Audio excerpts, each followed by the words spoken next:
spanning the globe to bring you the constant variety of sport, the thrill of victory, and the agony of defeat.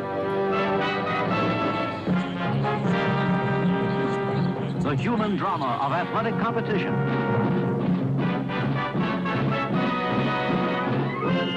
This is ABC's Wide World of Sports. Brought to you by Lincoln Mercury.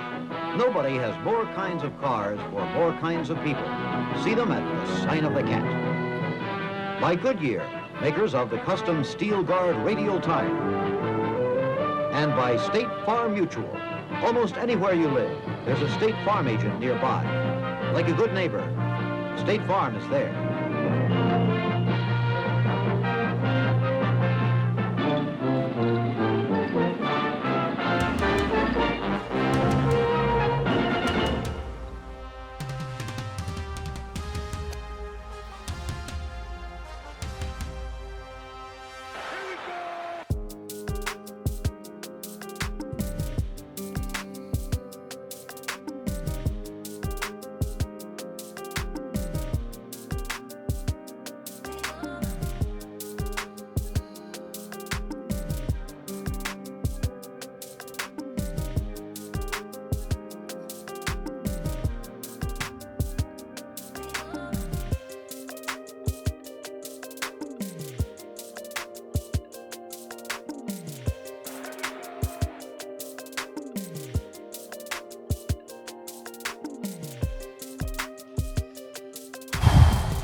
Well, good morning, good people. Mark Holmes here, of course, with my buddy Cowboy Joe Boo and Bucky Beaver.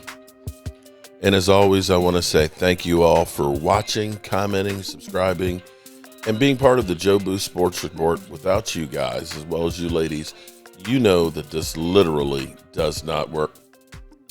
And let me say thank you for everybody who called, texted, and, checking on me and even calling Miss Tracy to make sure that I cut off the stream because I literally was not here.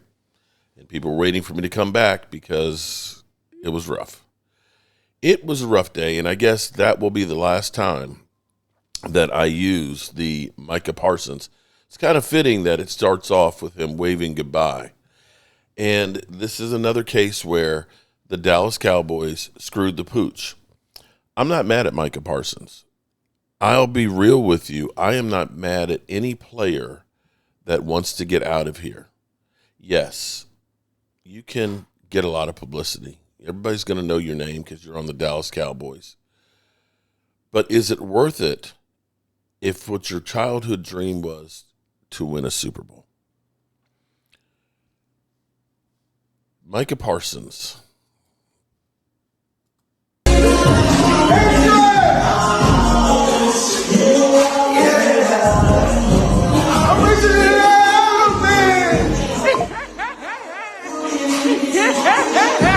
Is he taking a laugh?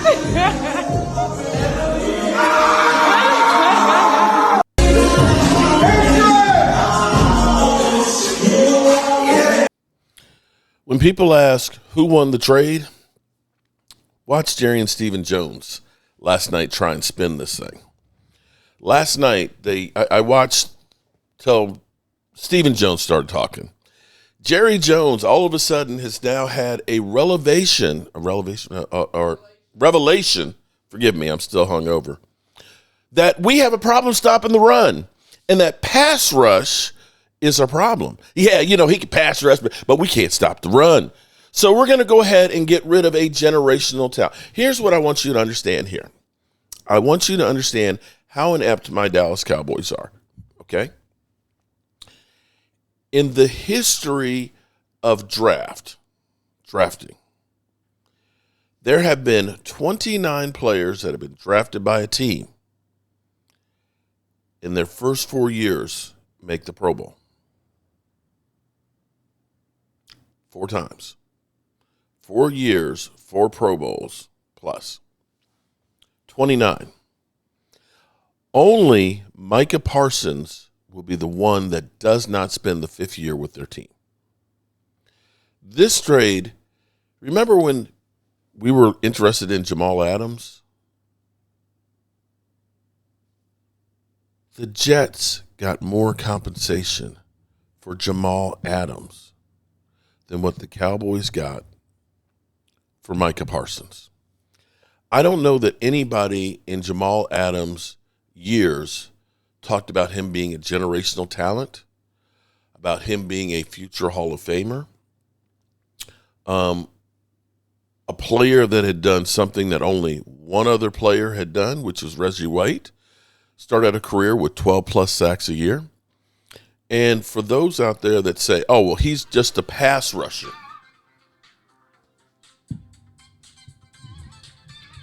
I'll call you back, bro. That he's just a pass rusher and he can't stop the run. Well, if you have somebody who's best in the business at doing one thing, then what you do is you try and find some other guys that can do the thing that you're lacking. And now all of a sudden the revelation that we needed to trade Micah Parsons so we could stop the run. That's a true statement that we do need to stop the run. But you don't give up your crown jewel for hopes that these 4 draft picks, we got 4 first round picks in the next 2 drafts. This is true. 2 of them might end up being late first round draft picks. Yeah. So, yeah. Now, the big question for me is, with us literally 6 days away from going to Philly, actually 5 days is when the plane takes off, 6 days from the game, how is the locker room right now in Dallas? You made it the centerpiece of saying that, well, at least the coach did. And this is another situation where, as a coach, you get hamstring. And I don't want to hear at the end of the year, when the season isn't what people think, which would be a Super Bowl season, that it's Brian Schottenheimer's fault, that it's Dak Prescott's fault, that he's a loser, he can't win, he can't elevate. If you do not recognize that Jerry Jones and Stephen Jones don't have a clue to what they're doing, Jerry Jones is going through and trying to say, well, we had to pay Dak $60 million. You didn't have to pay Dak $60 million. You had to pay Dak $60 million because of your ineptitude on doing these contracts. We can go back because every year you wait till the last minute to get these things done. Zeke Elliott, 4 days before the season, when you said, you swore up and down, we're not going to reset the market. You waited and you reset. You didn't just reset it. You blew it out the water. With D-Law. Hell, you can look at deals that right now today, go look at our salary cap. $8 million right there is still for Michael Gallup. You are still paying $8 million for Micah Gallup. There was no need for you to rush and do Micah Gallup's deal. You would have been better off saying, we're going to see what Michael Gallup has, and we'll hold on to Amari Cooper, because you screwed the pooch on that deal.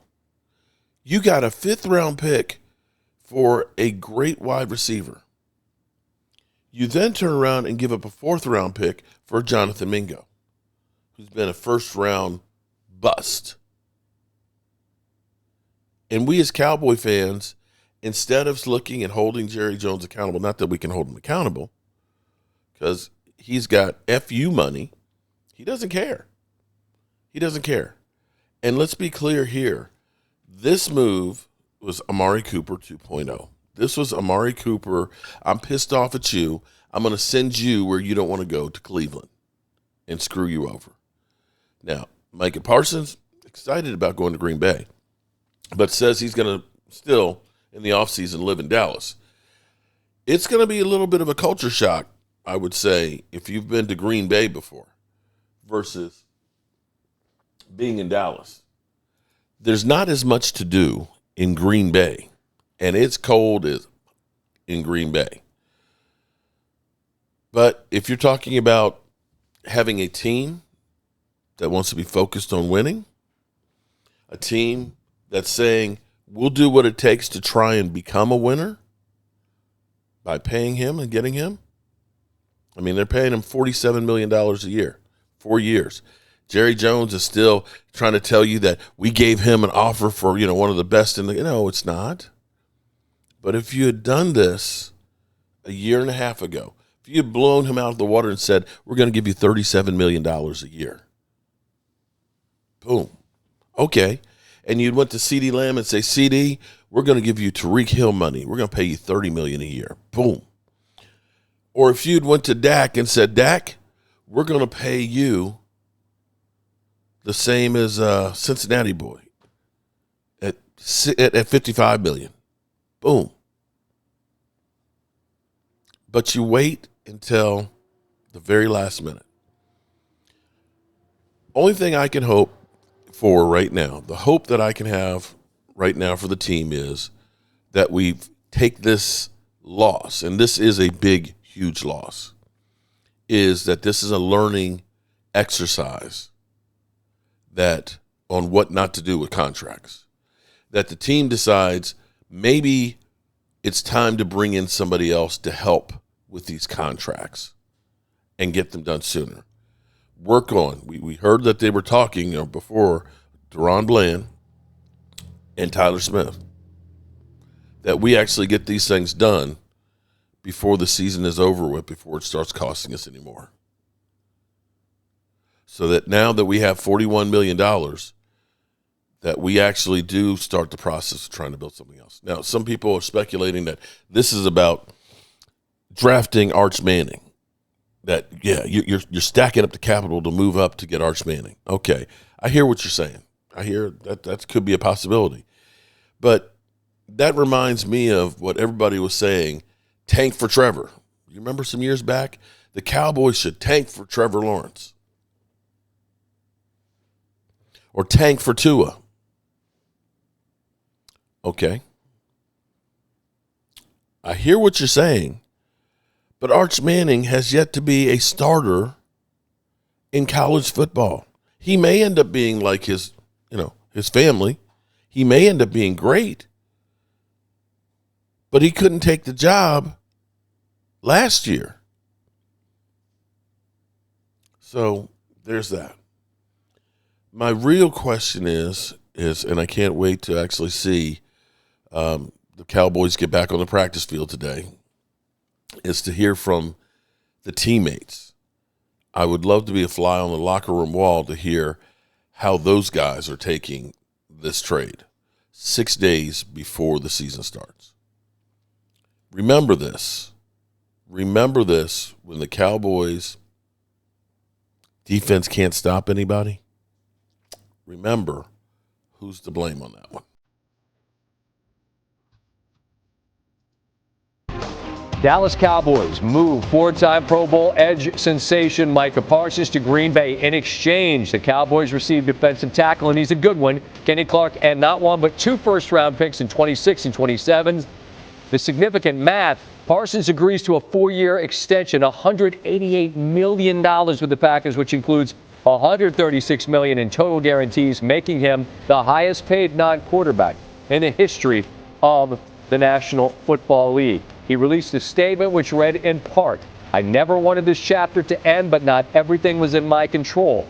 My heart's always been here, and it still is.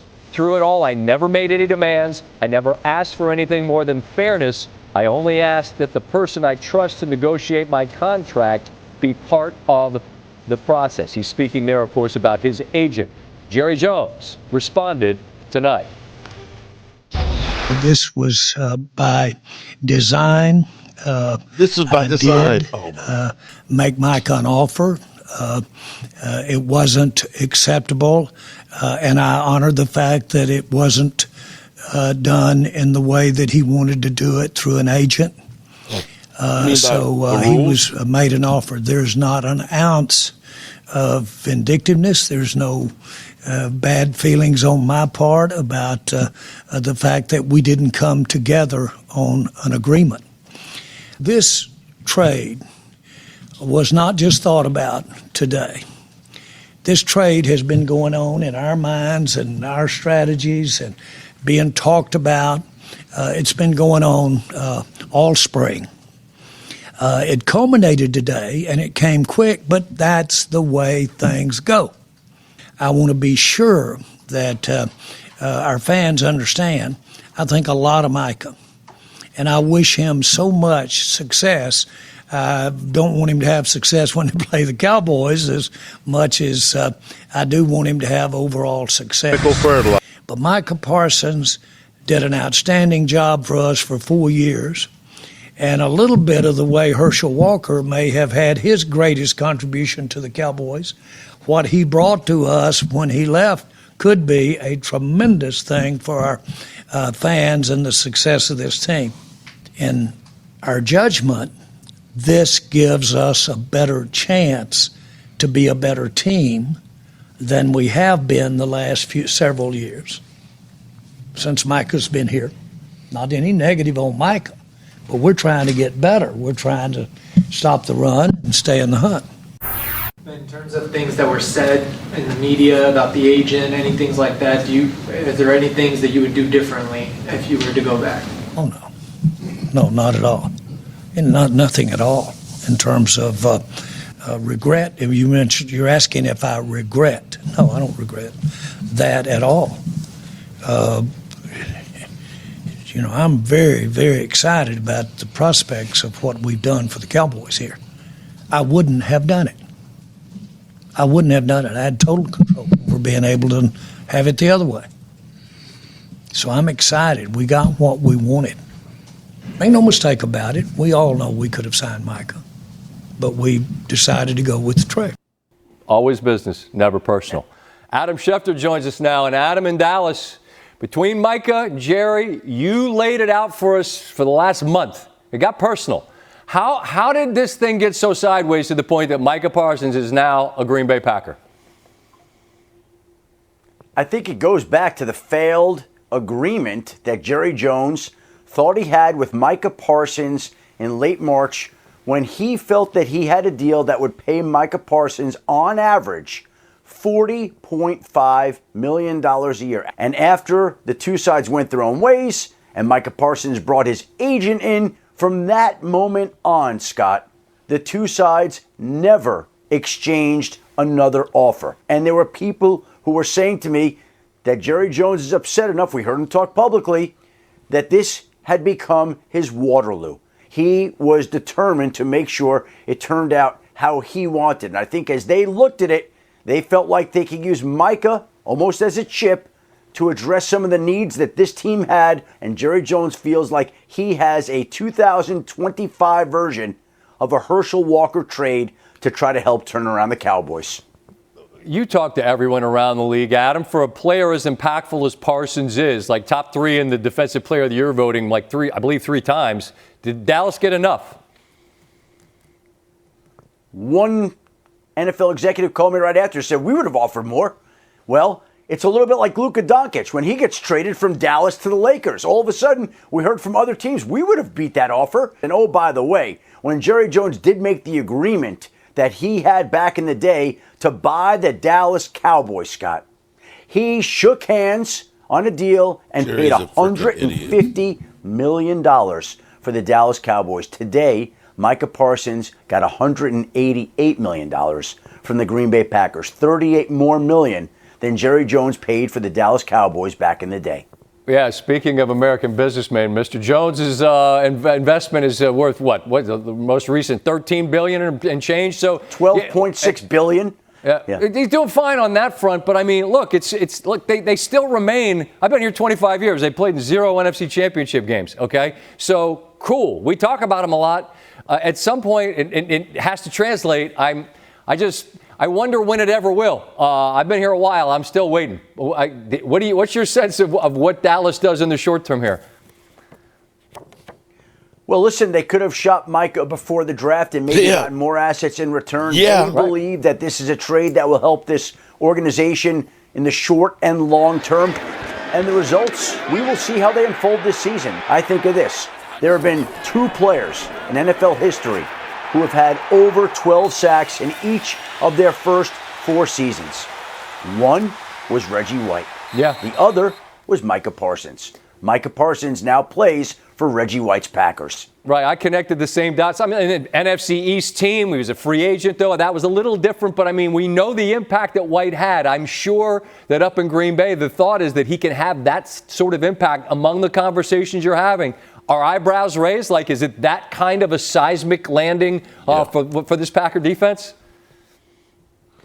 Well, there was one member of the Packers organization that I've been in touch with the last couple of days, and when I said to him a couple of days ago, I think Green Bay may be getting Micah Parsons, he texted me back. He's like, I couldn't sleep. It was all I could think about the last 2 days. And I can tell you that the people in Green Bay are ecstatic. This is the single richest deal they've given out to a player that wasn't a quarterback. It's a monster deal. The Green Bay Packers play next week against the Detroit Lions. Of course, I'm going to leave it right there. This is just too painful. All right, no point crying over spilled milk. There's nothing we can do about this. We are what we are. We are Jerry Jones. We are living in Jerry Jones's world, and we're just pawns. We got a game.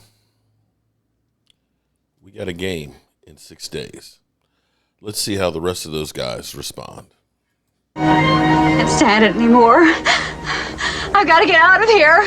I've got to get out of here. Calm down. Get a hold of yourself. Stewardess, please let me handle this. I've got to get Calm down now. Get back to your seat. I'll take care of this. Calm down. Calm down. Get a hold of yourself. Doctor, you're wanted on the phone. Everything's going to be all right. Please. Sister, please, I'll handle this. I've got to get out of here.